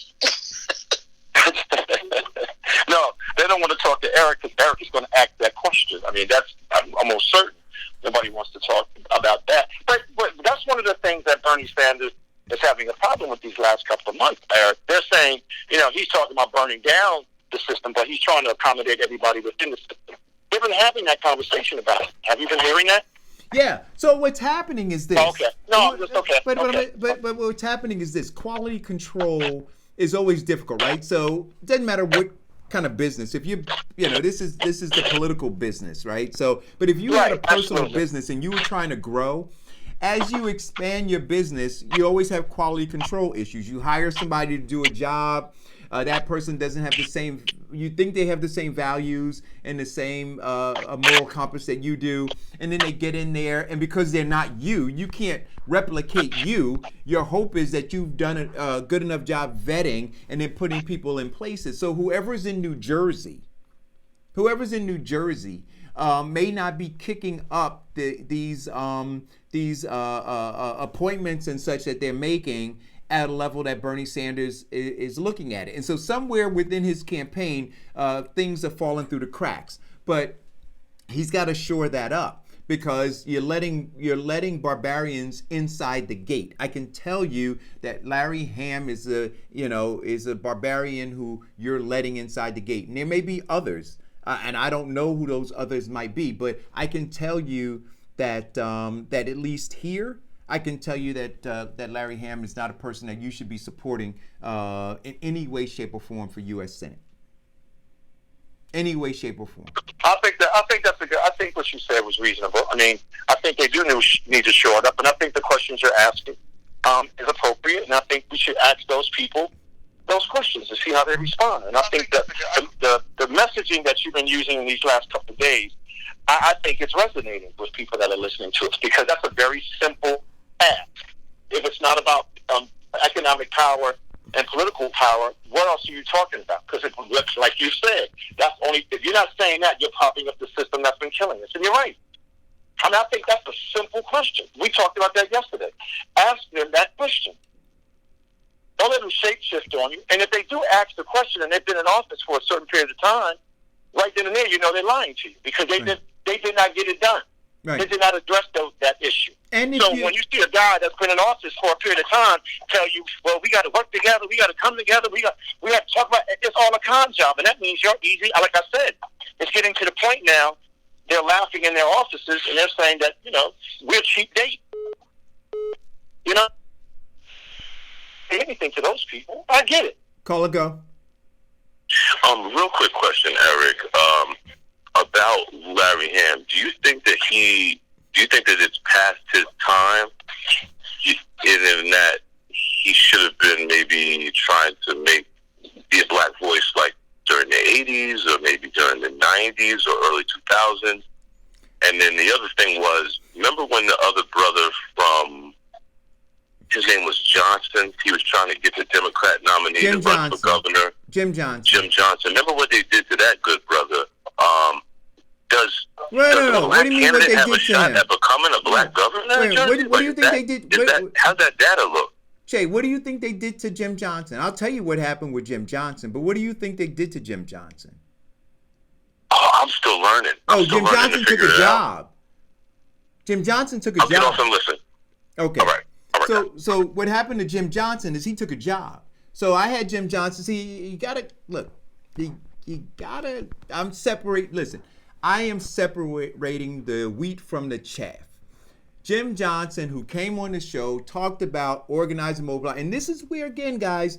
And so here's part of the challenge, and we're gonna make mistakes as we go and try to discern who's honorable, who's honest, who's shady, who's just really clever at shape-shifting, right? So Jim Johnson, when I was introduced to him, had convinced all these young people to get involved with him in this grassroots effort to try to overtake the governor's office. And so he had a lot of young support, and he did quite well in Essex County and did quite well in some other areas. Jim Johnson decided to leverage that for himself and took a job, right? And so sometimes you don't know until you know. But like I said, once you know, you have to raise your hand and you have to acknowledge, look, I made a mistake and now I'm going to work hard to correct it, right? And identify what you did in making that mistake so that hopefully you don't make the same mistake again.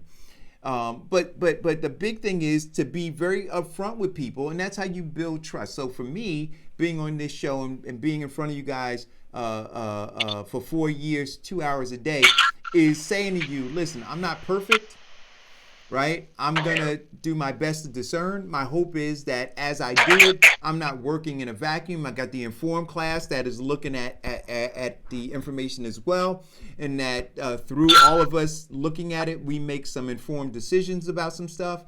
But Jim Johnson, I saw as an alternative, somebody who seemed to be speaking with a black voice, and at the end of the day, the guy just sold out. So nothing happened to him. But now, what did happen to him is he lost credibility. So him now trying to come back, you won't see him run again. And that is the shame of it all, right? They sell themselves short. And so Jim Johnson, he elevated himself in the way that he did. He tried to run.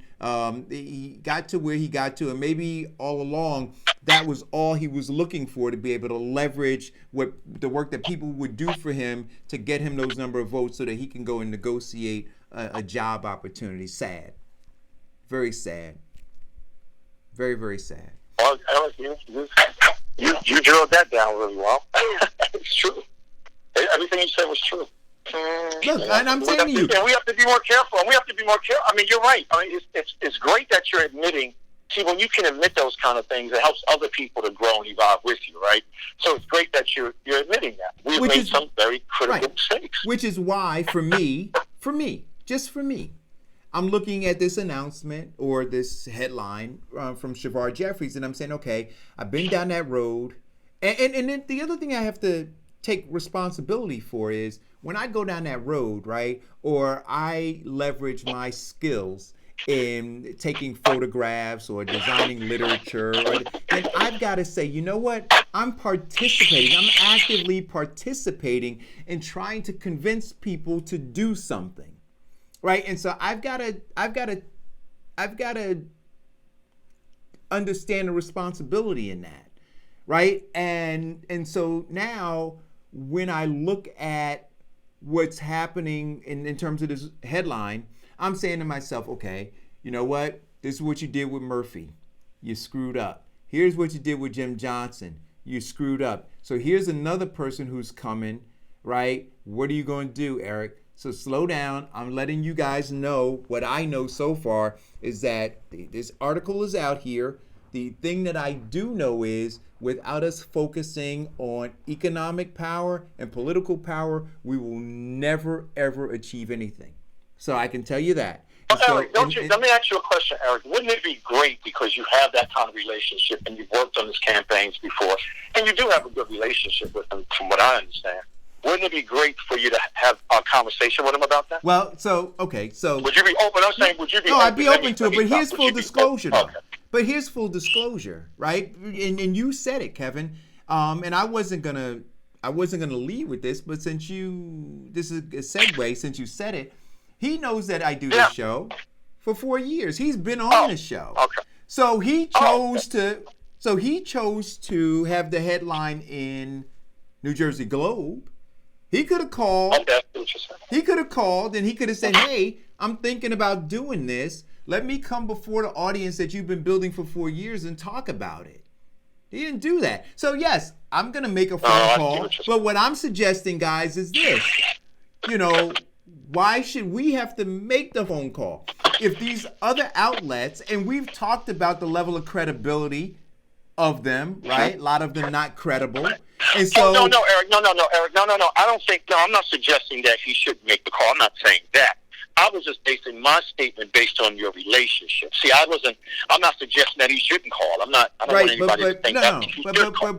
No, all I'm doing is giving people so that they have a clear understanding of how my brain is working right now, right? So if you are interested in pursuing from a servant's position, a political role, there's an understanding, because we talk about all the time, Kevin, folks from all the way down in Trenton, all the way up to the tip of North Jersey listen to this show, right? Yeah, they do. So, as a matter of fact, you know what? I'm going to tell you a quick story, not to interrupt you. Go ahead. Gail was in the supermarket the other day, and this older lady walks up to her and says, "Hey, you don't know me, but I know you. I'm a part of the Informed class," or something like that she was telling me. I said, "Get out of here." She says, "Kevin, I'm telling you." She said, "I think I knew the woman. I just wasn't paying attention. I was trying to get out of the store." She said, "Kevin, that made me feel good that people are listening and trying to figure a way to be a part of another group that's saying, listen, we need some real radical change." I said, "Well, Gail, I'm glad to hear that too. Thank you. I just want to let both of you and Diane know that." Yeah. And I know it probably happens to you a lot more, Eric, than me. Yeah. Because I'm probably the most least friendliest person in America. And so the thing is, and this isn't an ego thing, guys. I want you to be clear on that. But it is a respect thing for you guys. If they know that you're here, they know that you guys tune in, that you all are trying to figure it out, and there isn't an active attempt to engage you. So yes, to answer your question, I can make a phone call. But what would have been, what would have shown respect to the Informed class is if a phone call would have been made here. See, that's all I'm saying. So when I talk about the dog wagging the tail or the tail wagging the dog, so me making a phone call suggests that the tail continues to wag the dog. See, when the Informed class gets to be an interest group interested in what? Economic power and political power. And we are of such numbers that we are consequential in an election, then we will wag the tail. Well, it's just like the Tea Party. It's just like the evangelicals. It's just like those groups. It's just like the young progressives that are all around the country working hard for candidates that they believe, appreciate their or understand their views, or supporting those people because of their interests, economic power, right, and political power. So I get that, and I just wanted to give you that. I just wanted to ask you that question. Yeah. So, but I would be open. And you answered it well. It was fine. Yeah, and at the end, I will make a phone. Is Diane still on the phone? I believe she is. Diane, Hillside. Yes, I am. However, it's 12:01, Kevin. Make it 30 seconds or shorter. I think Kevin disconnected. Kevin, are you still there? No, I didn't. I didn't disconnect. I'm just sick of her trying to make me stop talking. I'm not going to stop talking. I'm going to tease it. Go ahead. No, look, my husband's laughing at you, Kevin. Whatever. Hillside's a mess. That's all I wanted to say. Hillside's a mess. It is. When I go down Hillside, that's a mess over there. We'll talk about it later. I just had gotten back. I had to go do something. But I got to tell you guys something. Hillside is a wreck. And I'm quite sure you guys covered that. Yeah. But, Willie Lynch letters coming up soon. Tomorrow. Yeah, tomorrow. That's tomorrow? No, not tomorrow. No, it's not tomorrow. It's not the. Diane, didn't you tell me tomorrow? It's not February tomorrow. No, February, the first Thursday in February. Oh, I'm sorry, guys. Not tomorrow. I was like, what the I'm heck? so eager. I'm like, how are we going to recover that fast? I am that eager. I want to get to it. Hey, guys, thank you for tuning in. Listen, economic power. I'm glad I caught some of the show. Economic power, political power. Without that, we're dead. Thanks for tuning in. Have a great day. Share, subscribe.